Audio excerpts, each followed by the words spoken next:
Hola clase, hoy vamos a revisar el imperfecto, el otro tiempo pasado. Ya revisamos el pretérito, el primer tiempo pasado.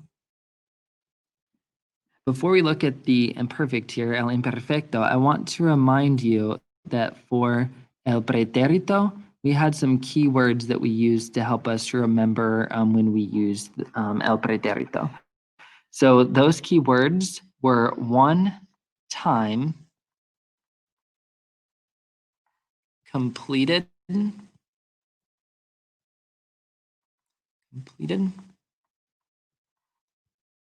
past actions. So for the imperfect tense,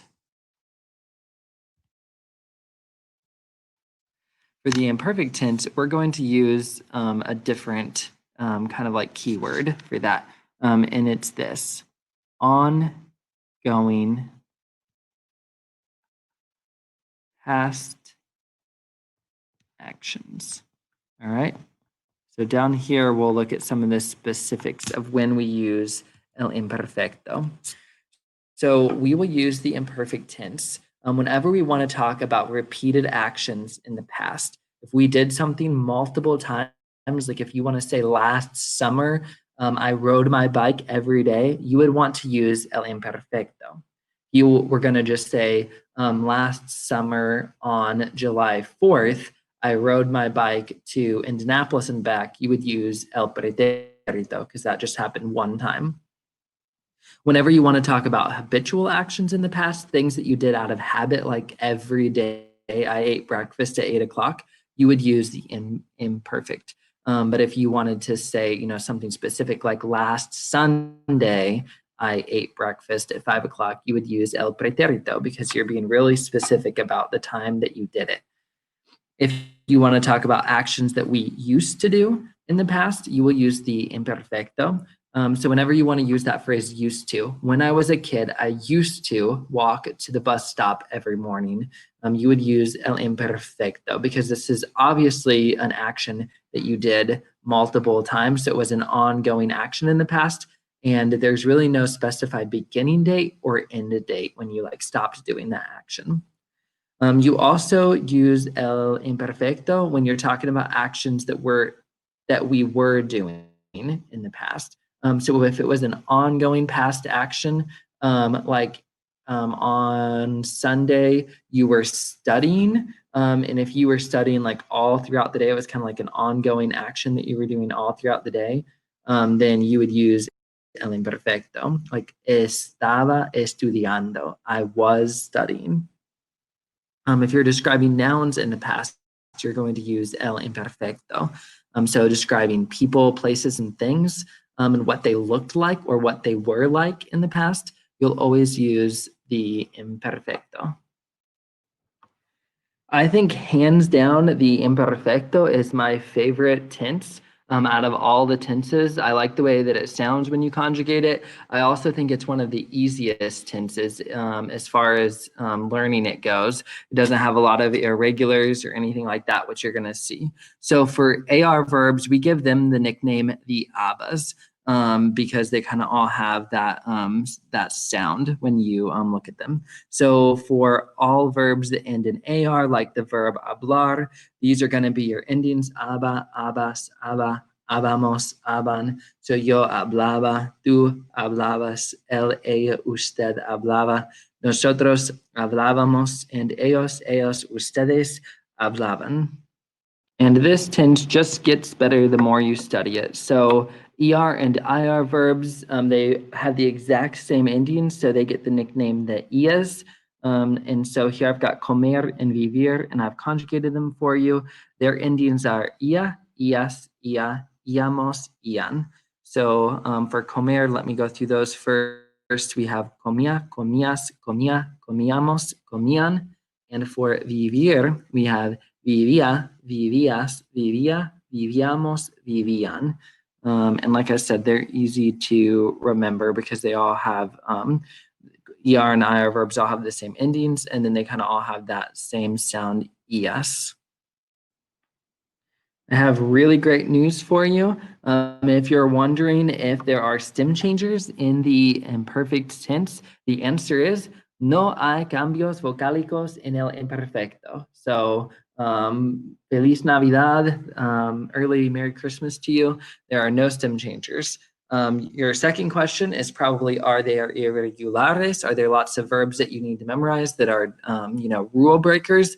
And the answer is solo hay tres irregulares en el imperfecto. So, Feliz Año Nuevo.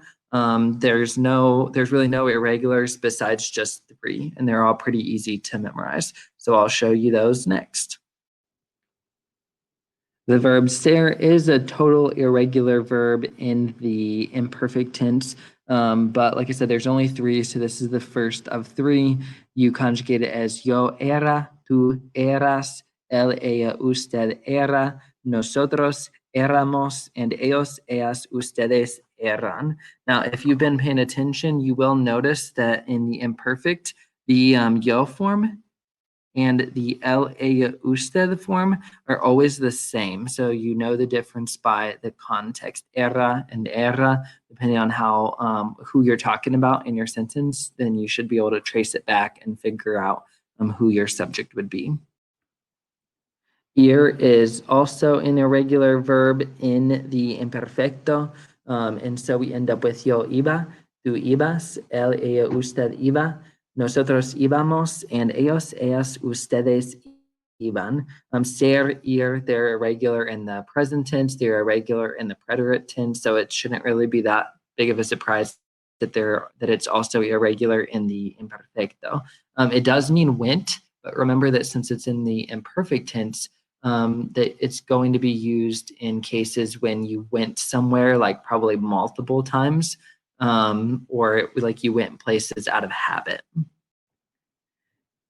And your last of your three irregulares in el imperfecto is the verb ver, so saw, and you've got yo veía, tú veías, él, ella, usted veía, nosotros veíamos, and ellos, ellas, ustedes veían. Ok, y por último, tengo algunos ejemplos para ustedes.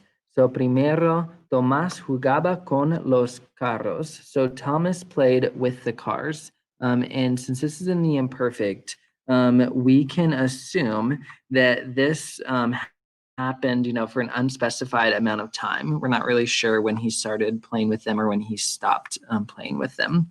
The next sentence there, Alexandria comía fruta cada día. So Alexandria ate fruit every day. Because of the clue word cada día, we know that this is something that she did repeatedly or out of habit. So that's why the imperfect tense was used here. De niña, Susana trepaba a los árboles. So as a girl or as a child, Susanna climbed the trees. You might even translate that as used to. So like as a child, Susanna used to climb the trees. Because the imperfect was used here, trepaba, we know that it was something that she did, multiple times as a child. Next one, de niños, Alex y Sam eran buenos amigos. As children, Alex and Sam were good friends. We can tell that this was an ongoing relationship. We don't really know when they became friends or when they stopped being friends. We know that it lasted for a long amount of time. It's also just describing these boys. And so we usually use the imperfecto when we're wanting to describe people. The next one there, cuando era niña, Ana tenía muchas muñecas. So when she was a girl, Anna had many dolls. And so we've got two verbs in here, and they're both in the imperfect tense. So when she was a child, we don't really, obviously that lasted for a pretty long amount of time. There's no specific time frame on that. And then tenía, she had many dolls. So like how long did she have these dolls? We don't really know, but she probably had them for a long time, and it's an unspecified amount of time. So we use tenía.